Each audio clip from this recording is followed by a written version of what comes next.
ചൈനയുടെ കയ്യിലാകേണ്ടിയിരുന്ന വിഴിഞ്ഞം പദ്ധതി എങ്ങനെയാണ് സാർ ഇന്ത്യയുടെ കൈകളിൽ ഭദ്രമായി എത്തിയത്? അത് വളരെ രസകരമായൊരു കഥയാണ്. ഈ വിഴിഞ്ഞം പദ്ധതി, തുറമുഖ പദ്ധതി ഏറ്റെടുത്ത് നടത്താൻ ഗവൺമെൻറ് തീരുമാനിച്ചപ്പോൾ, സംസ്ഥാന ഗവൺമെൻറ് തീരുമാനിക്കുകയും അന്നത്തെ മുഖ്യമന്ത്രി അതിനെതിരായി വന്ന വാദങ്ങളെയെല്ലാം ഖണ്ഡിച്ചുകൊണ്ട് ഇതിൻ്റെ ആവശ്യവും സാധ്യതകളും വിശദീകരിക്കുന്ന ദീർഘമായൊരു പ്രസംഗം നിയമസഭയിൽ നടത്തിയിരുന്നു. അതിൽ അദ്ദേഹം ഇതിൻ്റെ സാധ്യതകളെല്ലാം പറഞ്ഞു. അന്ന് അങ്ങനെ ആ ഗവൺമെൻറ്റിൻ്റെ തീരുമാനപ്രകാരം ഇത് അന്താരാഷ്ട്ര ദർഗാസിന് ഇത് നിർമ്മിക്കാനുള്ള ഒരു കമ്പനിയെ ക്ഷണിച്ചുകൊണ്ട് ദർഗാസ് കൊടുത്തു. ഒരേ ഒരു കമ്പനി മാത്രമേ, നിർമ്മാണ കമ്പനി മാത്രമേ മുന്നോട്ട് വന്നുള്ളൂ. അത് സൂം എന്ന പേരിലുള്ള ഒരു കമ്പനിയായിരുന്നു.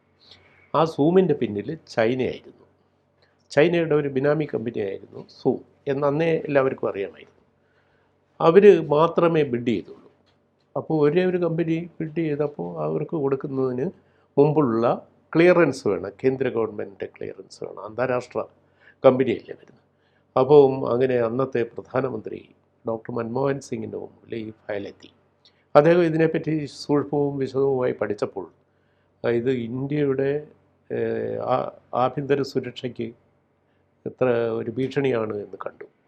പ്രത്യേകിച്ചും നമ്മുടെ വിശാലമായ അറേബ്യൻ കടലോരത്ത് ചൈനയ്ക്ക് ആധിപത്യമുള്ള ഒരു തുറമുഖം ഇങ്ങനെ തുടർച്ചയായിട്ട് വരികയാണെങ്കിൽ അത് ഇന്ത്യയുടെ സുരക്ഷയെ ബാധിക്കും എന്ന് അദ്ദേഹം കണ്ടു. അതുകൊണ്ട് ഈ കമ്പനിയുടെ പ്രപ്പോസൽ സ്വീകരിക്കാൻ പറ്റില്ല എന്നായിരുന്നു അദ്ദേഹത്തിൻ്റെ നിഗമനം. അങ്ങനെയാണ് അത് ചൈനയുടെ കയ്യിൽ നിന്ന് പോയത്. പക്ഷേ അതിനെതിരെ വ്യാപകമായി ഇന്ത്യക്കകത്ത് പ്രത്യേകിച്ചും CPM-ൻ്റെ നേതൃത്വത്തിൽ വലിയ ബഹളമുണ്ടായി.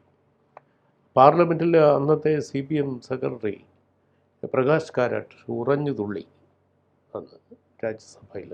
അദ്ദേഹത്തിൻ്റെ ദീർഘമായ ഏത് വിദേശ കമ്പനിക്കും കൊടുക്കാമെങ്കിൽ പിന്നെ ചൈനയ്ക്ക് അനുകൂലമായൊരു കമ്പനിക്ക് കൊടുത്താൽ എന്ത് എന്നൊക്കെ ചോദിച്ചുകൊണ്ടുള്ള അദ്ദേഹത്തിൻ്റെ പ്രസംഗമുണ്ട്.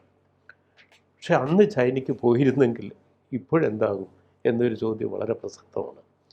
നമ്മളിപ്പോൾ ഈ പുതിയ സാഹചര്യത്തിൽ ഇപ്പോൾ ഹൽഗാമിൻ്റെയൊക്കെ പശ്ചാത്തലത്തിൽ ഈ വിഴിഞ്ഞം തുറമുഖത്തിൻ്റെ നിർമ്മാണവും അതിൻ്റെ നിയന്ത്രണവും എല്ലാം ഒരു ചൈനയുടെ കരങ്ങളിൽ എത്തിയിരുന്നെങ്കിലും, കൊളംബോയിലെ ഒരു തുറമുഖം അവരുടെ കയ്യിലാണ്. തൊട്ടടുത്ത് കേരളത്തിലെ ഏറ്റവും പ്രധാനപ്പെട്ട പ്രകൃതിദത്തമായൊരു തുറമുഖം ഏത് കാലത്തും ഏത് കാലാവസ്ഥയിലും ഏത് വലിയ കപ്പലിനും വന്ന് നങ്കൂരമിടാവുന്ന അവസ്ഥാവിശേഷമുള്ള അനുഗ്രഹീതമായ ഒരു പോർട്ട് ചൈനയുടെ കയ്യിലാകുന്നത് വലിയ ആപത്താണ്. അപ്പം മാത്രമല്ല, ചൈന ഇന്ത്യയെ ഒരു കമ്പോളമാക്കി ആധിപത്യം ഉറപ്പിക്കുകയും ചെയ്യും. അവർക്ക് ഈ തുറമുഖങ്ങളോടുള്ള താല്പര്യം രാഷ്ട്രീയാധിപത്യം മാത്രമല്ല, അവരുടെ ഉൽപ്പന്നങ്ങൾ, ചൈനയുടെ ഉൽപ്പന്നങ്ങൾ ലോകം മുഴുവൻ പ്രചരിപ്പിക്കുക, ട്രേഡ്, കച്ചവടം, അതാണ് അവരുടെ പ്രധാനപ്പെട്ട ഉന്നം. അതിന് ഇത് അനുകൂലമായി തീരുകയും ഇന്ത്യക്ക് സുരക്ഷാ ഭീഷണി ഉയരുകയും ചെയ്തിരുന്നെങ്കിൽ വളരെ സങ്കടകരമായിരുന്നു ഇന്നത്തെ അവസ്ഥ. അതുകൊണ്ട് അന്ന് ഡോക്ടർ മൻമോഹൻ സിംഗ് എടുത്തത് വളരെ ദീർഘവീക്ഷണപരമായി നോക്കുമ്പോൾ ഏറ്റവും ശരിയായ തീരുമാനമായിരുന്നു.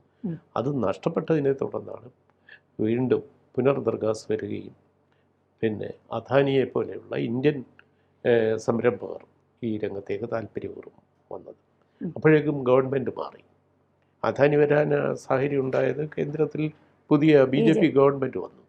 അപ്പോൾ അദാനി വന്നപ്പോൾ അദാനിയെയും BJPയെയും കൂട്ടിപ്പിടിച്ചുകൊണ്ട് കോൺഗ്രസും മറ്റുള്ളവരെല്ലാം ബഹളം തുടങ്ങി. ആ ബഹളം ഇനിയും അടങ്ങിയിട്ടില്ല. പക്ഷേ അന്ന് വിഴിഞ്ഞത്തിനെതിരായിട്ട് പോസ്റ്റർ ഒട്ടിച്ച നേതാക്കൾ ഇപ്പോൾ ഇടതുമുന്നണിയും മന്ത്രിസഭയിലെ അംഗങ്ങളാണ്. അല്ല, ഇന്നലെ വാസവൻ പറഞ്ഞു അദാനി ഞങ്ങളുടെ പാർട്ട്ണറാണെന്ന്. അതെ, ആ തരത്തിലേക്ക് അവർ മാറി.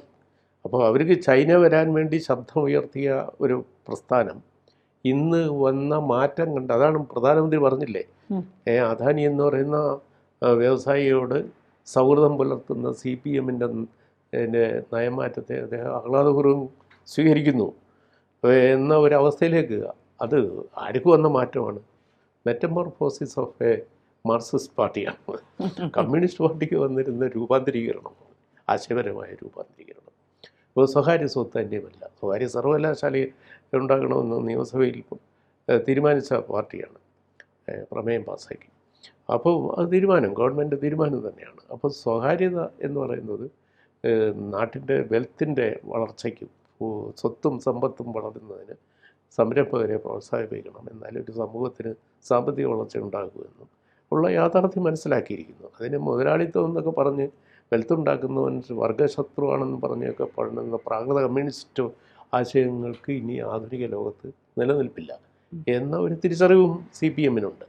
അപ്പോൾ നമ്മൾ വിഴിഞ്ഞം തുറമുഖത്തെ പറ്റി പറയുകയാണ്. വിഴിഞ്ഞം എന്ന് പറയുന്നത് ഇന്ന് അതിപ്രാചീന കാലത്ത് വിഴിഞ്ഞം തുറമുഖമായിരുന്നു കേട്ടോ. തിരുവനന്തപുരം ഈ കാന്തള്ളൂർ ശാലയൊക്കെ ഉള്ള കാലത്ത് വിഴിഞ്ഞം കേന്ദ്രീകൃതമായ ഒരു വലിയ ട്രേഡ് രൂപപ്പെട്ട പ്രദേശമായിരുന്നു അത് അതിപ്രാചീന കാലത്ത്. മാത്രമല്ല ഇന്ന് ഈ കപ്പൽ വ്യാപാരത്തിലും കപ്പൽ യാത്രയിലും ഇന്ത്യക്കാരും പ്രത്യേകിച്ചും തമിഴന്മാർ കപ്പലോട്ടുന്ന ചോളൻ എന്നൊക്കെ പറഞ്ഞിട്ടുള്ള പ്രയോഗമുണ്ട്. അപ്പോൾ ആ ചോള രാജാക്കന്മാരുടെ കാലത്ത് ഈ നവഗതി എന്ന പേരിലാണ് ഇത് രൂപപ്പെട്ടത്. സംസ്കൃതത്തിലെ നവഗതി എന്ന വാക്കിന് ന്യൂ വേ എന്നാണ്, പുതിയ മാർഗം. ആ നവഗതിയിൽ നിന്നാണ് നേവി എന്ന പദം ഇംഗ്ലീഷുകാരെടുത്തത്. അത് ഇന്ത്യയിൽ നിന്ന് പോയ വാക്കാണ്. ഇന്ത്യയിൽ നിന്ന് പല സമ്പത്തും കൊള്ളയടിച്ചത് കൂട്ടത്തിൽ ഇന്ത്യൻ ലാംഗ്വേജ് അവർ അടിച്ചുകൊണ്ട് പോയിട്ടുണ്ട്. സംസ്കൃതത്തിൽ നിന്ന് എത്രയോ വാക്കുകൾ ഇംഗ്ലീഷ് ഭാഷ. അപ്പോൾ നവഗതി എന്ന ആശയം ഇന്ത്യനാണ്. അത് ഉപയോഗിച്ചാൽ തന്നെയാണ് ഇന്ത്യയെ തിരിച്ച് പിൽക്കാലത്ത് 17, 18, 19 നൂറ്റാണ്ട് കാലത്ത് അവർ പിന്നെ പുതിയ കപ്പൽ യൂറോപ്യൻ രാജ്യങ്ങൾ കപ്പലുണ്ടാക്കി, ഈ പായ്ക്കപ്പലുണ്ടാക്കി ഇങ്ങോട്ട് വന്നത്. അപ്പോൾ അത് ഒരു ചരിത്രത്തിൻ്റെ ഒരു തിരിച്ചു പോക്കായിരുന്നു, ഒരു ഘടകം തിരിയലായിരുന്നു.